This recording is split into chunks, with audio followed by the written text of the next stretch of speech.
What is going on, everybody? It's Alex coming back at you with another video, and today we are doing the standard mock of TDN's weekly mock draft. And of course, we are continuing it because that's the kind of the special thing about this channel and going on for round 2. I've already taken a quick peek because, of course, I have to preload it because y'all know, gotta make sure the draft order and everything's correct. This is gonna be a little bit tough. We'll just put it that way. It is going to not be a good mock. So let's get spicy with it. Let's get excited. If you guys are new, feel free to like, comment, subscribe. Do I dress like this for every show? No. I had an interview with Southwest, which went awesome. So wish me luck on that. But also having an interview, if you guys know me personally, you know which spot in the NFL that is. I do have an interview with them, and it might be today, might be tomorrow. I get to dictate when it is, so we'll see when that happens. But let's continue on. That is some stuff. I hope that we can break some big news right there very soon. But let's go to the number 1 overall pick. Texans going Bryce Young. I'm still a little bit concerned over the fact that he does have an AC joint injury. Again, that is something that could reflare over time. So I am legitimately concerned over that. I'm starting to get to the point where I'm starting to worry if there might not be a franchise QB in this class at all. And that's a little bit worrisome. I know Bryce Young's really good, and he has the best chance in my opinion. He and CJ are the best possible guys for the job, but I'm not certain that any of these guys are actually going to flourish into a franchise QB. But I hope I'm wrong. Let's continue on here. Number 2, the Seahawks going for CJ Stroud. Now apparently it's called Suck for Stroud. So I tweeted out, which you guys can follow me on Twitter. Always love to tweet out there. At the QB school. Fortunately, no response, because I was actually dying to hear this, and I would love to hear it from you guys. How much value can we put into CJ Stroud's tape, given the fact that his wide receiver core is literally second to none? I mean, he has a guy who will probably be a top 3, top 4 pick next year, Marvin Harrison Jr. Like, that is a legitimate question to ask, because he's had some god-awful games. He's had multiple first-round wide receivers. He had 3 first-round wide receivers last year, and he still has 3 probably this year. I don't know if Abuka will ever be a first-round wide receiver, but maybe by the time he's a senior, he could be. I'm not sure. Regardless, you have some incredible wide receivers on this team, and you don't exactly have that level of competitive advantage at the next level. So how much can we take stock in that when we're looking at his tape? That's something that is bothering me a little bit because, again, you see the tape and he's improved, but so is his receiving core. And you guys know me, I really liked Garrett Wilson, and I had some issues with CJ Stroud when I was watching him. So a little bit worried about that, and here we go.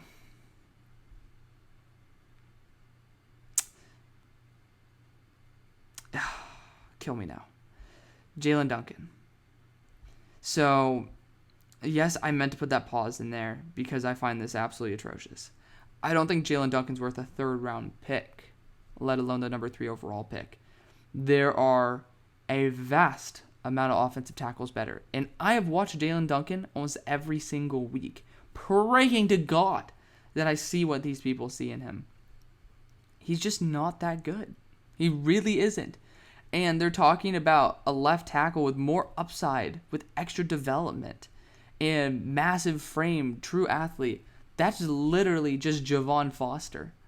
Like, I don't understand. I mean, Broderick Jones, Anton Harrison. There's guys who are leagues better than Jalen Duncan. And then to be like, you know what? We're going to take him here at number 3. To me, is just absolutely vile. Like, again, this isn't a single person doing this, so TDN, you really need to step your game up. But this is absolutely atrocious. Like this is bottom of the barrel type stuff. This is just people who obviously have not watched tape at all and are just like, oh, this guy might be pretty good. Let's make this a little spicy. And this mock has picks in it just to get clicks. I can guarantee you this is bad journalism. Just giving you guys a heads up. So stay tuned because it's entertaining. But this is just awful journalism because somehow Will Anderson falls to the Commanders at 4, and now you have Montez Sweat, Chase Young, and Will Anderson. So, kill me now? Like, should be now or later? I don't know, because Washington Commanders shouldn't get any better in their defense. If they are here at number 4, Maybe they do go Will Anderson and say, hey, we're going to trust Carson one more year, or just trust for him to fail good enough so we can get Quinn Ewers or Caleb Williams or Drake May. Panthers going Will Levis. I think that makes 100% sense. Jalen Carter to the Falcons. Do that myself all the time. That'd be nasty. Skoronski to the Jets. Another pick that I do. Ringo to the Steelers. I don't think that's a bad pick at all. It's cornerback or offensive line for me. So I can't really tear that one apart. Here we go. And so the bullshit has begun, my friends. The Detroit Lions select Cameron Ward. And don't get me wrong, I am a huge fan of Cam Ward. I am a huge fan. Let's get spicy is another word for saying, don't roast me. I don't know what the fuck I am talking about. So the Lions, let's just get this straight. So the Lions had an opportunity to get Malik Willis for almost 3 rounds last year. Nah. So let's spend the number 9 overall pick on someone who is barely marginally possibly better. And that's not even guaranteed. This makes absolutely 0 sense. Awful. I'm sorry, Jack. I'm sorry. I don't know if this is just a direct quote from him. Like, this is an awful pick. Like, straight up booty cheeks pick. Because, again, if they wanted Cam Ward, they could have gotten him in like the 2nd or maybe the 3rd round last year. Mind blown. Mind blown. And just some people just don't think about this stuff. I love Cam Ward. Honestly, I would be a fan of the Lions taking Cam Ward in the 2nd. Or maybe the late 1st if somehow the Rams pull it back together. But the simple fact is, 1, you're spending the number 9 overall pick on this, which means that you place value in the style of player. You didn't last year. So why the hell are you this year? But number 2, you're selecting... I'm just not even going to. I'm not even going to get into it. I'm just not even going to get into it. This is just... And JSN seems to be an easy pick for the Patriots. I will say, check out my mock draft from last week, or from actually this past week. My number 5.0. I talked about the reason why I would not go Jackson Smith and Jigba and would much rather go after Jordan Addison. And it has to deal heavily with who Mac Jones was playing with in college. And I think that's a much better scheme fit, especially since Jackson Smith and Jigba might not even be the 2nd, or might not even be the 3rd best wide receiver on his team another year in a row.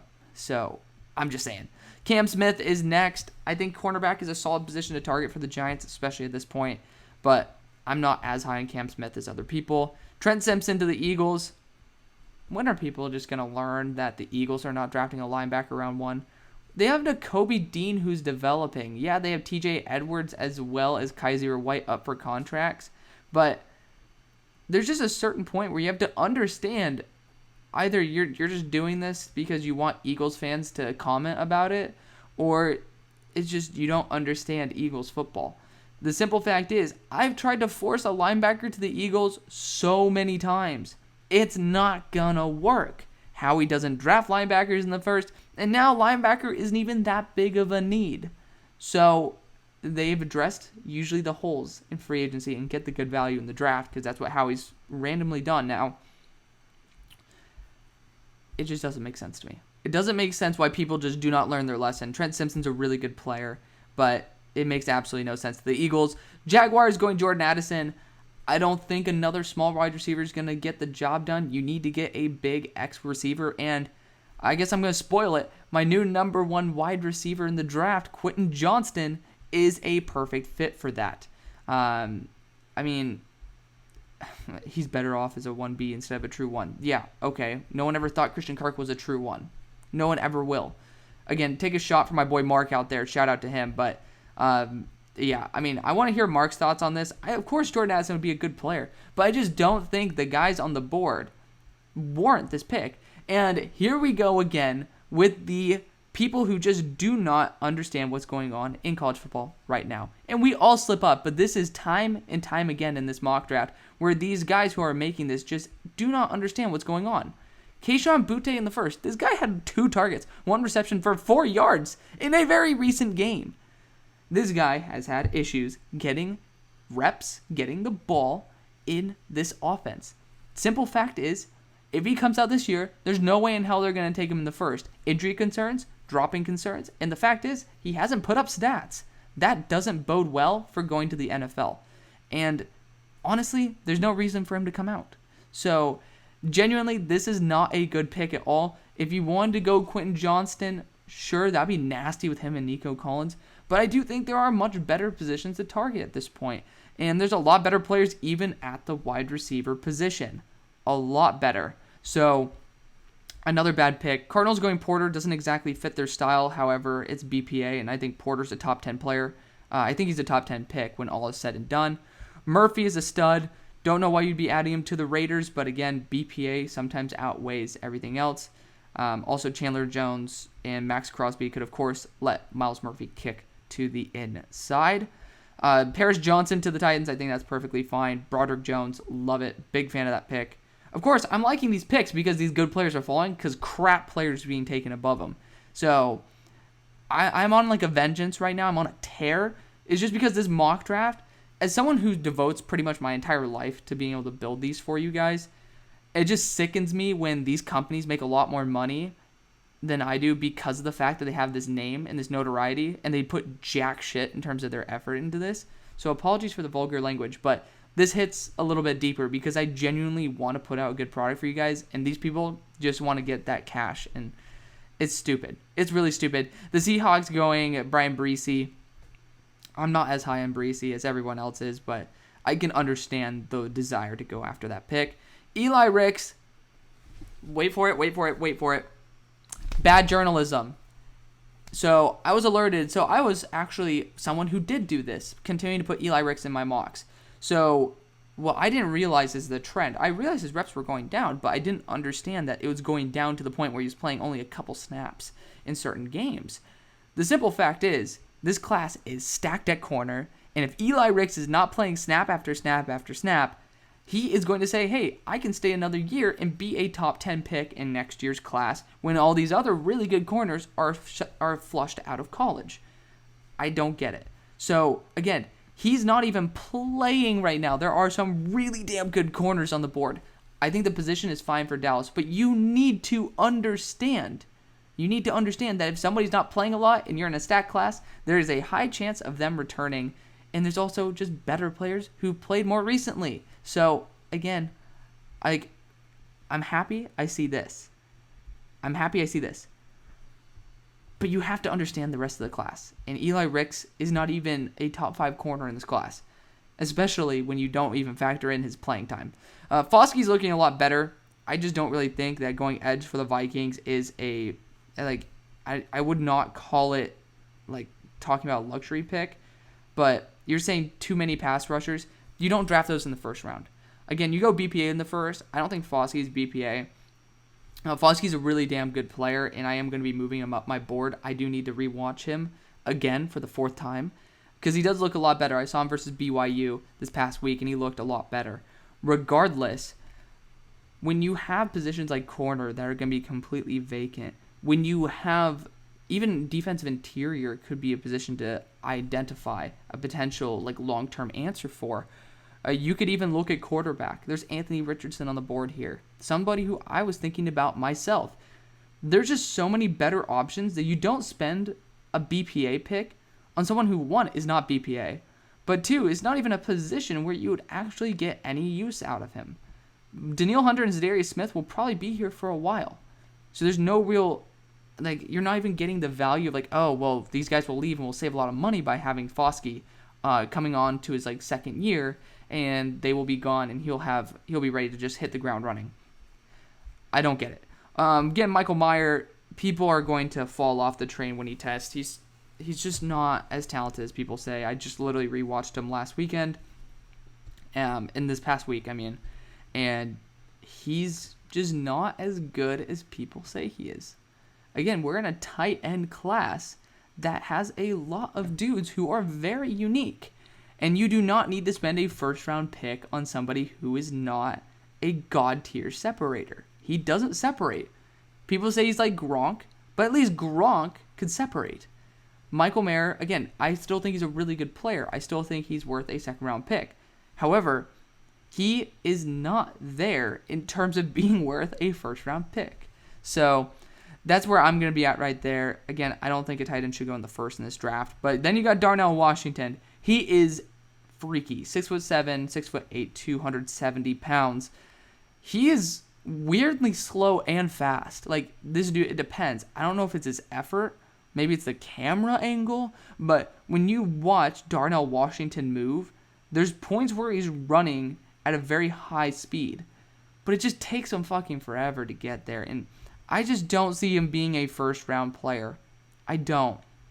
He's a mountain, yes. But, I mean, look at the tight ends who are succeeding. And this is just off the top of my head. I mean, you look at Mark Andrews. Is he known, like, is he a mountain, or is he really good because he is getting open and just being a baller after the catch? That's him. That's him right there. Same, like, all these tight ends are good at getting open.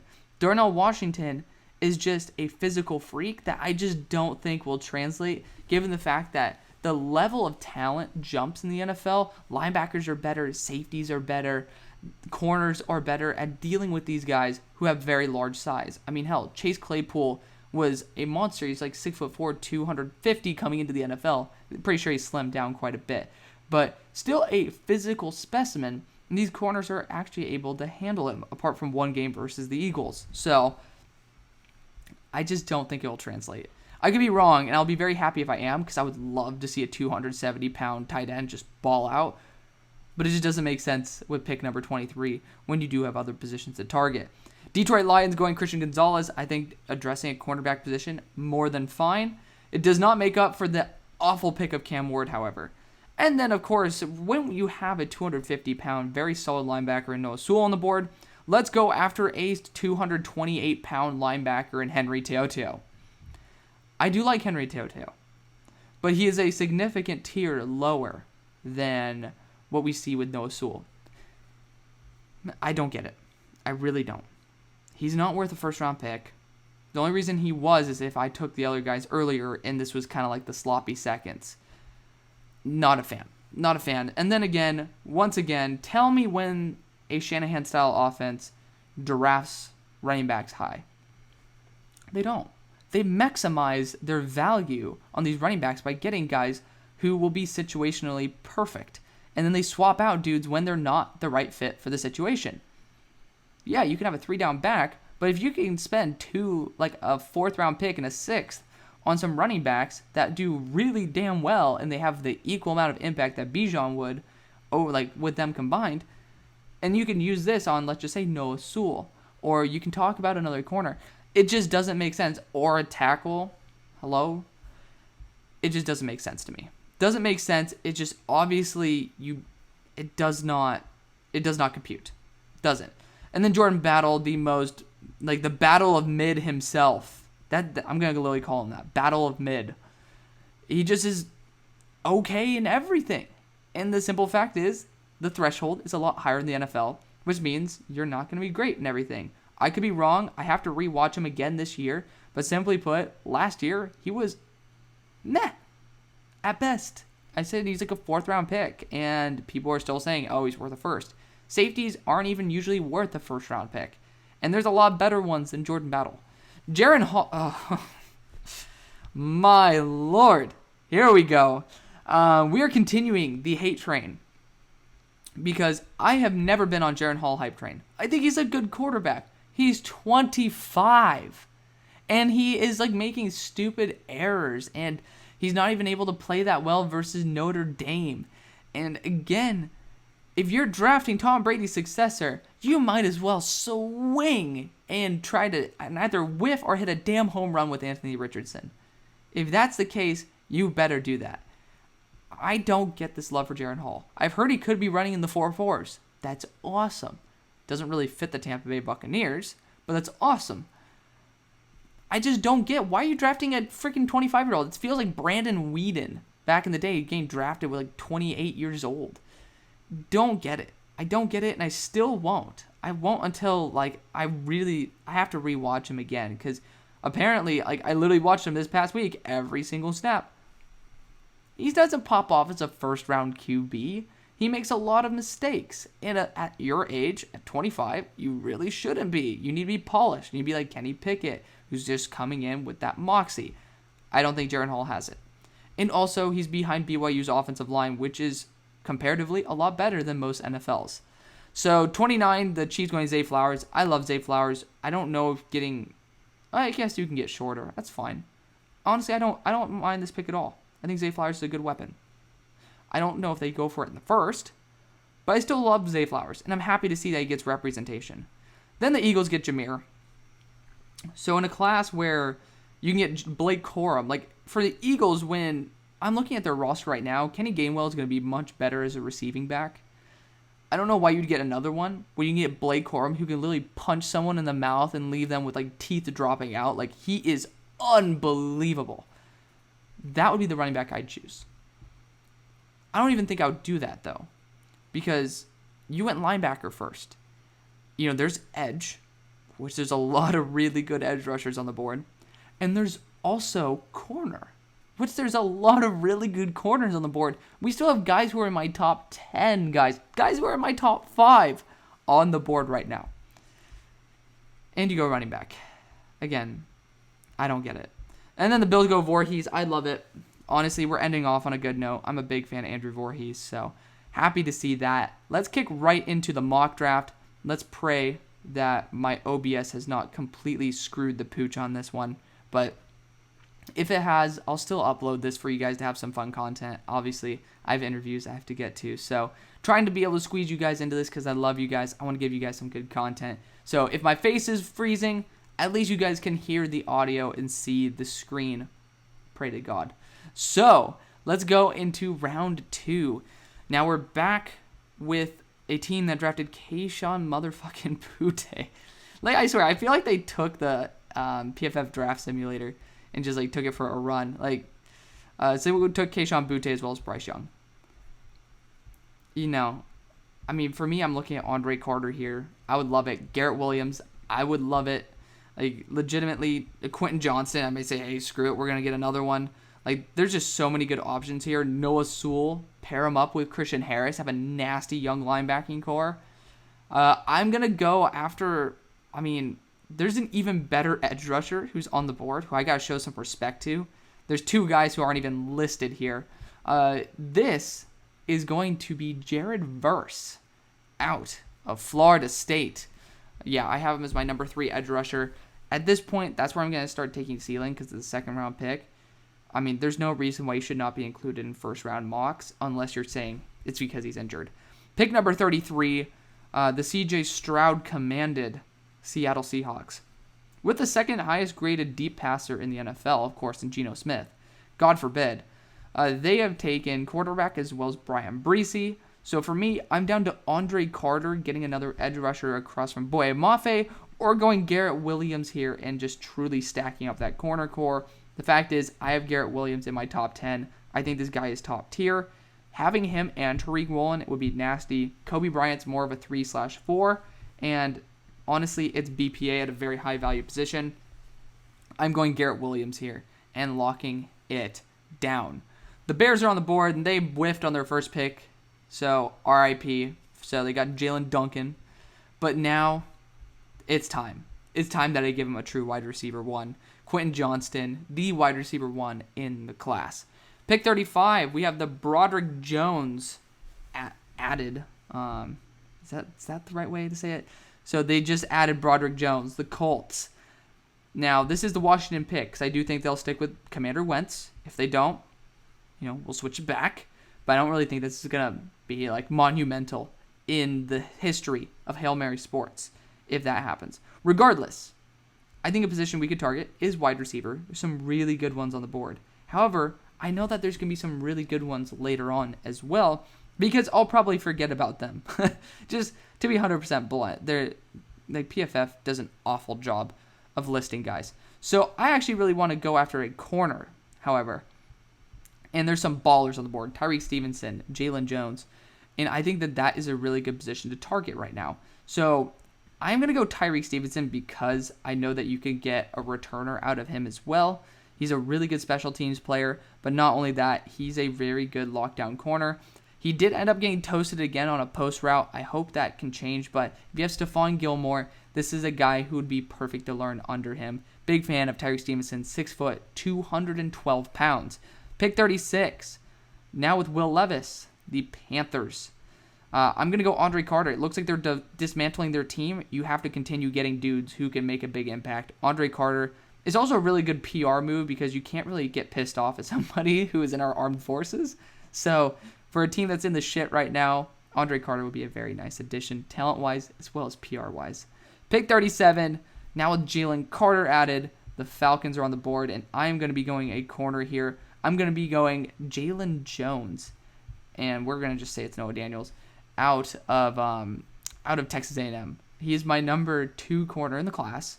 The only reason I don't draft him that high is because I don't think everybody else thinks the same way. I know they don't think the same way. So getting him, he's unbelievable in terms of his field awareness, really good in press, very solid in man. He doesn't even get targeted when he plays. Like, this guy is legitimately awesome. And versus Miami, you'll point out, oh, well, the last play, he should have let up that first down. The dude came back off of an ankle injury, so that's a position that you really need your ankles to be healthy in. Give him a little bit of slack. He played really well after he got healthy, so very excited to see that. Pick number 38, the Jets. You've just drafted an offensive tackle. God forbid Antonio Johnson's here. Going a safety, making that defense even better, I think is a very good move. Pick 39, now the Steelers. There's a lot of really good offensive tackles on the board, and it really comes down to Javon Foster, Anton Harrison. Both of them are worth a first-round pick in my eyes. I don't know what the Steelers' identity is, so I'm going to get someone who's a little bit less scheme-specific. Oh, I kind of want to go, it's like, because this is my team.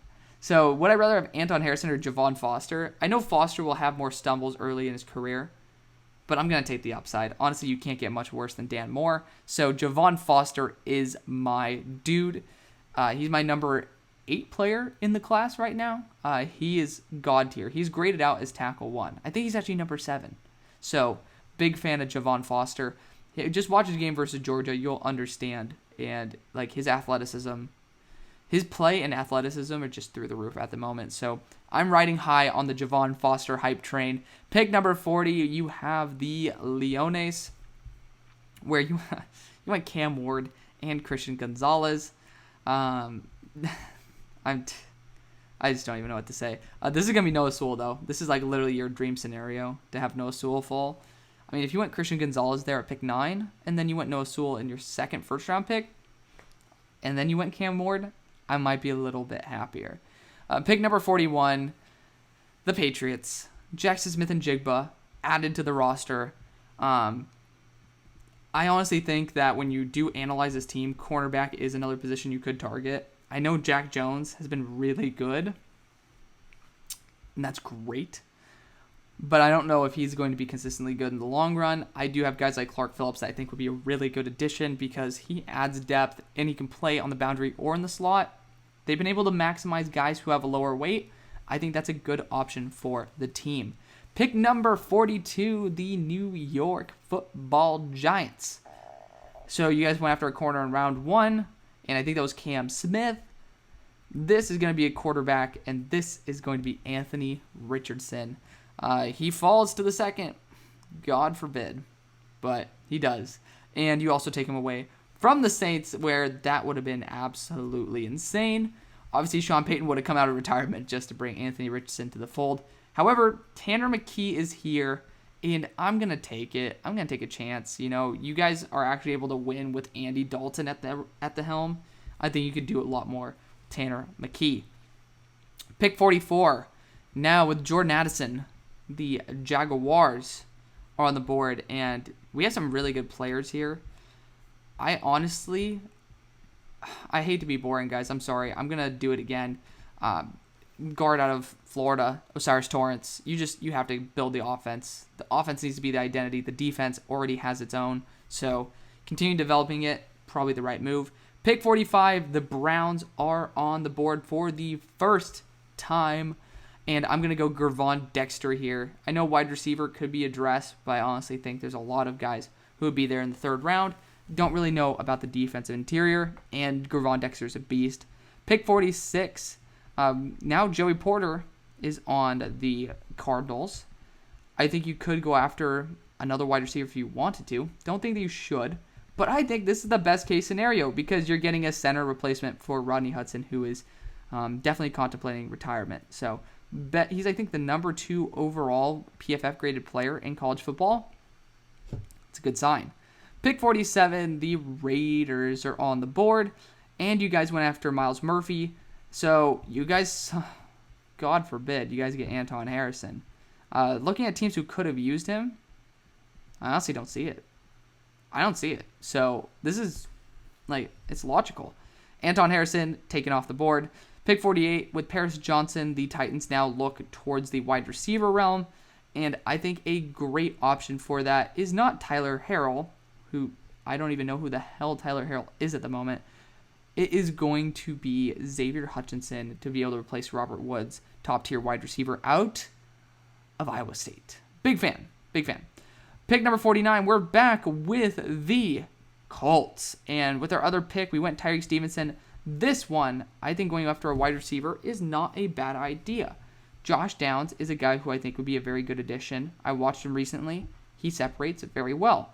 I think that's a good option. We do not have a quarterback. Unfortunately, there's not really a good one to draft. Could you have drafted one here? To be 100% honest, yes. I probably slipped up on that one. But I don't really know if that's going to get you anywhere. I'd much rather suck one more year and be able to come out and get Caleb Williams or Quinn Ewers than get one of these guys at the moment.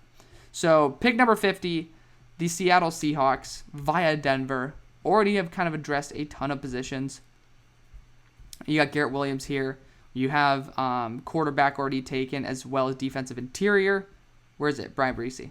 So at this point, I think edge rusher is a great position to target. Again, we've already went after corner. Awesome. So I think there's plenty of dudes who'd be great here. BJ Ojolari, Tuli Tuipulotu, Zion Tupulotu, Derek Hall. All these guys are great. But I'm going to go Will McDonald out of Iowa State. Big fan of him. He deserves to get picked. He's in my top 20. Pick 51. The Dolphins. So already went after, Bijan Robinson. But we're going to fix it. We're going to go after a linebacker here. It's not Justin Flo. It's going to be Tyron Hopper. He has been the best player for Missouri for a hot minute. And Missouri fans came to his support. And I'm happy to see that that is the correct situation for him. And I think that would be a great addition to the Dolphins. At the moment, I think that's a great move. The Cowboys are on the clock after going a corner who's not even playing this year. I think a good spot maybe would be guard. I can't see anybody being worth it at this point. So wide receiver, I think, is another good target. A.T. Perry would be fun. Raheem Jarrett would be fun. Jermaine Burton would be fun. All these guys would be really good weapons. However, I'm trying to think. Honestly, all these guys would be really good pairings. I'm going to go Jermaine Burton. I will. They're going to go back to the Alabama train. He's going to be a very nice compliment to CeeDee Lamb.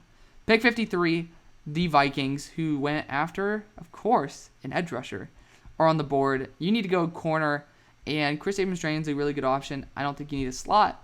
So I am actually going to go not after THT, but Shaw Smith-Wade out of Washington State. I think this guy's phenomenal. It says he's a slot corner, but when he played versus Jordan Addison, he was on the boundary, and he locked Jordan Addison down. Big fan of Shaw Smith-Wade. I think he could be even a first-round pick when all is said and done. Pick 54, the Bengals. So this is where I like to take tight end for them, and that's no longer an option. RIP. So I think you could try to look at the linebacker realm. I've already drafted most of the linebackers I like. Ivan Pace is still there. I think that would be a fun option. However, there really isn't many positions for this team to target. To me, it's guard and corner. Or guard and tight end. Those are the primary. Corner, you can definitely look at it as well. I don't know how long Mike Hilton's going to be there, but I might want to go Chris Abrams-Drain. But I do think safety is a position where you might want to get better reinforcements. And J.L. Skinner is just too damn good. But I also think Brian Branch has too high of a ceiling. So we're going to go Brian Branch. He can play slot, he can play boundary, he can play safety, he can play anywhere. So it's a good guy to add in. I think he's a very good option. Pick number 55, the Chargers, who went after a tackle. Or, no, just kidding. Well, kind of. Darnell Washington's kind of a tackle. But tight end. I'm going to go after a right tackle here in Darnell Wright. So they're getting 2 Darnells, Darnell Washington and Wright out of Tennessee. Yeah, he's played left tackle and right tackle. Can definitely fill in where need be. Pick 56, the Rams. Say it with me. Blake Freeland.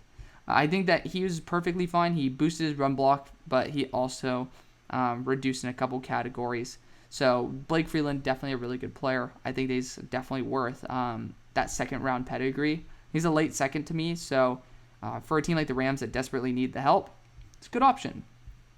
Pick 57, the Ravens, who went after Henry Toto. This is a good spot to get a corner. Fortunately, I've literally milked every corner on the damn board. I know edge rusher is not a need because, obviously you have somebody who's in the works there. But, this team just is so good. You can't draft for them. Wide receiver would be fun. Let's go A.T. Perry here. Again, it's the best that you can do. This team really does need nothing. They should be in the Super Bowl, but we'll see if they are. Pick 58 for the Niners. I really don't think they need anything either. Center, maybe, but there's nobody good enough. You could definitely talk about tackle here. Robert Scott would be fun. Honestly, I might go Robert Scott. That wouldn't be a bad option. But I'm actually going to go with safety here. I'm going to go BPA, J.L. Skinner. You might not need him, but you might convert him to a box linebacker similar to Fred Warner. It's BPA. You might as well go after it. I have him as a top 25 player, so do that as you will. Of course, tight end is wide open for the Packers, and Sam Laporta is a monster. I'm going to take him on that one.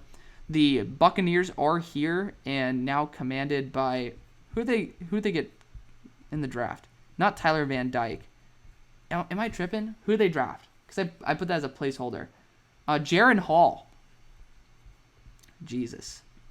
The Lord is not doing any justice there for the Buccaneers.